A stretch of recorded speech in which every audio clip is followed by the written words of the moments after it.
Hi friends, இது வந்து lemon ரசம். அதாவது ரசத்துக்கு புளி சேர்ப்போம். புளி சேர்க்காம லெமன் சேர்த்து இந்த ரசம் எப்படி வைக்கிறதுன்னு பார்ப்போம். அதுக்கு வந்து முதல்ல ஒரு மிக்ஸி ஜாரில் வந்து ஒரு கைப்பிடி அளவு கொத்தமல்லி தழை, ஒரு பச்சை மிளகாய், கொஞ்சமாக கருவேப்பிலை, இஞ்சி ஒரு துண்டு, ஒரு ஸ்பூன் அளவு ஜீரகம், அதே ஸ்பூன் ஒரு ஸ்பூன் அளவு மிளகு, இதெல்லாம் 2 தக்காளி. இது வந்து ஒரு 4 நபர் சாப்பிட்ற மாதிரி 2 தக்காளியும் கட் பண்ணி போட்டு கொஞ்சமாக தண்ணி சேர்த்து கொஞ்சம் நைஸாக அரைச்சிக்கலாம்.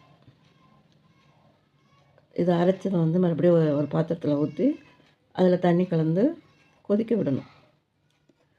தாளிக்க வேணாம், ஃபஸ்ட்டு தாளிக்க வேணாம், லாஸ்ட்டில் தான் தாளிக்கணும். இதில் வந்து தேவையான அளவு தண்ணி சேர்த்து இதை அப்படி முதல்ல கொதிக்க வச்சிடணும். உப்பும் சேர்த்துக்கணும், நமக்கு தேவையான உப்பு. நல்லா கொதி வரையில் கொஞ்சமாக பெருங்காயத்தூள் சேர்த்து ஒரு கொதித்ததுக்கப்புறம் இறக்கி கீழே வச்சுட்டு அதுக்கு ஒரு தாளிப்பு சேர்த்து லெமன் சேர்க்கணும். அது எப்படின்னு பார்ப்போம். அதுக்கு முதல்ல ஒரு சின்னதாக ஒரு வானல் வச்சு அந்த வானலில் ஆயில் சேர்த்து வெந்தயம் போட்டு பொரிய விடணும். போட்டு ஒரு வரமிளகாய் போட்டு பூண்டு தட்டி போட்டு இந்த வெங்காயம் கட் பண்ணி போட்டு கொஞ்சம் கருவேப்பிலை சேர்த்து நல்லா செவக்க இதாகணும். அந்த வெங்காயம் எல்லாமே நல்லா செவந்து வரணும். அந்த தாளிப்பத்துக்கு இந்த ரசத்தில் சேர்த்துட்டு அப்படியே லெமன் சேர்த்துடணும். லெமன் வந்து கீழே இறக்கி வச்சு தான் சேர்க்கணும். லெமன் சேர்த்து கொதிக்க விடக்கூடாது.